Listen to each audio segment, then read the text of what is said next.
চলে আসছে। এখন দেখো প্যানেল কোড 105 ধারা, মনোযোগ দেন। 5 ধারা হচ্ছে আমরা যেটা বললাম একটু আগে, কত আরম্ভ স্থিতিকাল কত দেখলাম, 102। আরম্ভ স্থিতি যেখানে হচ্ছে আত্মরক্ষার অধিকার কি হবে, শুরু এবং শেষ।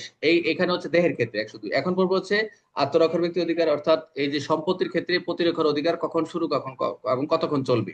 কতক্ষণ চলবে, যে এখন চুরে আপনার সম্পত্তি বাসা থেকে নিয়ে একটা টেলিভিশন চুরি করে, একটা প্রশ্ন ছিল, ক নামক ব্যক্তি রাতের বেলা কর বাসায় প্রবেশ করে কর ঘর থেকে একটা টেলিভিশন নিয়ে তার ঘর থেকে রুমে দৌড় দেয় এবং জাগ্রত হয়ে তার পিছু পিছু ধাওয়া করে দৌড়াতেই থাকে।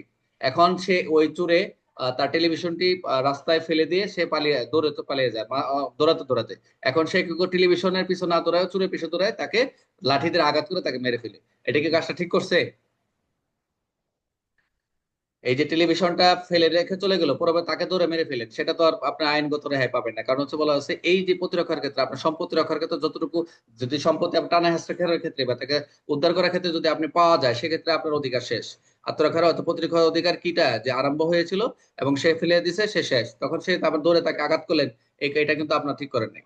তাকে যদি মাথা আঘাত করেন বা সে গুরুতর আঘাত করেন, সে কিন্তু আপনার প্যানেল কোডে আপনার বিরুদ্ধে তখন 105 ধারায় আপনি রেহাই পাবেন না, তখন 325 বা 26 যদি গুরুতর হয়, তখন প্যানেল কোডের আপনার সাজা হবে। খেয়াল রাখবেন এগুলা বিষয়ে।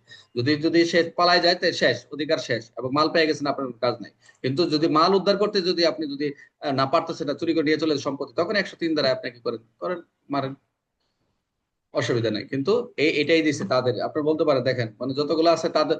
আমরা শুধু এগুলো কি পড়তেছি কিনা, আমাদের বাস্তব ক্ষেত্রে আমাদের লাগবে, কাজে লাগবে, কারণ এগুলো তো প্র্যাকটিক্যাল আছে। আপনি চাইলে একজনকে আইনে আপনার ক্ষমতা দেয় নাই মারার, আইনে কোথাও মারার কোনো অধিকার দেয় নাই। আইন যাতে এটা আমি মনে করি এদের অধিকার এটা, যে চুর তো এটা জানে না যে মাল চুর ফালাই দিয়ে গেলে আমার মারতে পারবে না।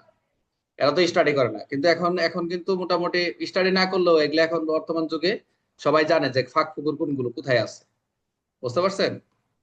তো যাই হোক, প্যারাগ্রাফের 105 ধারায় দেখলাম যে এই স্টাডি করে যে ব্যক্তিগত প্রতিরোধ অধিকার শুরু হবে যখন সম্পত্তির বিপদ, সম্পত্তির উপর ক্ষেত্রে বিপদ এবং আক্রমণের যুক্তি আশঙ্কা দেখা যায়।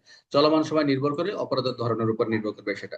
সেই কারণে এখানেও চারটা বিষয় আমরা পাবো। একটা চুরির ক্ষেত্রে, চুরির ক্ষেত্রে কি হবে, অধিকার চলবে যতক্ষণ সম্পত্তির পালান, সরকারি সাহায্য পাওয়া যায়, উদ্ধার করা হয়। চুরি করার ক্ষেত্রে যদি আপনি পালান করা পর্যন্ত, আপনি উদ্ধার করা পর্যন্ত, সরকারি যদি আশ্রয় পাওয়া যায়, আপনি পাইলেন, শেষ, কার্যক্রম শেষ, উদ্ধার হয়ে গেলে আর কোনো কাজ। ডাকাতির ক্ষেত্রে অধিকার চলবে আক্রমণকারী কাউকে হত্যা আঘাত করার চেষ্টা করে, ভুলভাবে আটক করে, মুহূর্তে মৃত্যু আঘাত ব্যক্তি আটক করার আশঙ্কা থাকে, এরকম ক্ষেত্রে ডাকাতির, রোবারির ক্ষেত্রে, অবৈধ অনুপ্রবেশ বা ক্ষতি, ক্রিমিনাল ট্রেসপাসের ক্ষেত্রে যদি আপনার বাসায় ঢুকে, তো অধিকার চলবে আক্রমণকারী এই অপরাধ যদি পালিয়ে যায়।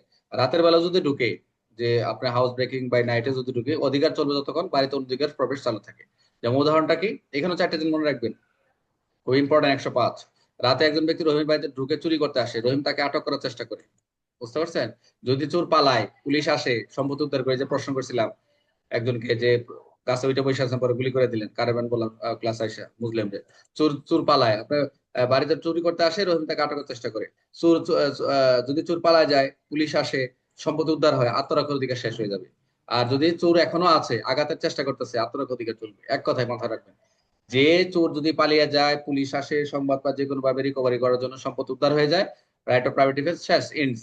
আর যখন চোর এখনো আছে, আঘাতের চেষ্টা করতে, ট্রাই টু হার্ট করার চেষ্টা করতেছে, আঘাত করার চেষ্টা করতে, আত্মরক্ষার অধিকার কি চলবে। এক কথায় এই দুইটা জিনিস মাথায় রাখবেন 105-এ, চারটা ক্ষেত্রে। আচ্ছা, এখানে কিন্তু এটা কি 99 দ্বারা কোনো কিছু আছে? 99 দ্বারা কিছু আছে এখানে? এখানেও কিন্তু নাই। তাহলে আমরা দেখলাম যে কোন কোন ধারায় পেনাল করে 99 দ্বারা ইউজ করি না। খেয়াল রাখবেন একটু মাথায়, খেয়াল রাখবেন এগুলা। তো সম্পত্তির উপর অধিকার কখন শুরু হবে? সম্পত্তির ক্ষেত্রে সম্পত্তির বিপদের যুক্তি আশঙ্কা থাকলে। চুরির ক্ষেত্রে অধিকার কতক্ষণ চলবে? অবশ্যই চোর সম্পত্তি পালানো পর্যন্ত। ডাকাতের ক্ষেত্রে কতক্ষণ চলবে? আক্রমণকারী কাউকে হত্যা, আঘাত, আটক করার চেষ্টা চালানো পর্যন্ত। আর যদি অবৈধ অনুপ্রবেশ, ক্ষতির ক্ষেত্রে কোনটা চলবে? আক্রমণকারী চলে যাওয়া পর্যন্ত।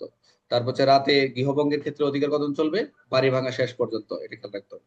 এই ছিল মোটামুটি আমাদের 105। একটু ভালো করে এই 105টা একটু কয়েকবার লিখবেন, চারটা পয়েন্টে লিখলে মোটামুটি হয়ে যাবে।